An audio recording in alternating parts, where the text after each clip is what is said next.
High, hello, নমস্কার। আজকের IPL updates হলো যে আমরা সকলে জানি যে আইপিএল কেন স্থগিত ছিল এবং আইপিএল পুনরায় শুরু হতে চলেছে রয়্যাল চ্যালেঞ্জার্স ব্যাঙ্গালোর ও কেকেআরের ম্যাচ দিয়ে এবং এই ম্যাচ 17 মে শনিবার সন্ধ্যে 7:30 থেকে শুরু হয়ে যাবে।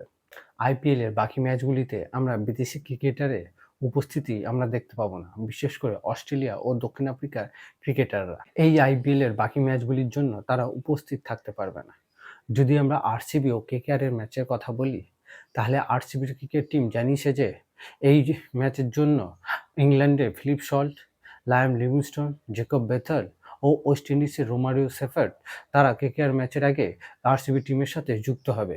অন্যদিকে কেকেআর টিমের সকল প্লেয়ার ও স্টাফ ব্যাঙ্গালোরের বিপক্ষে ম্যাচ খেলার জন্য ব্যাঙ্গালোরে পৌঁছে গেছে। শুধুমাত্র ওয়েস্ট ইন্ডিজের রোমেল পাওয়াল ও ইংল্যান্ডের মঈন আলী মেডিকেল জনিত কারণের জন্য তারা আইপিএলের বাকি ম্যাচগুলি খেলার জন্য কেকেআরের টিমের সাথে যুক্ত হতে পারবেন না।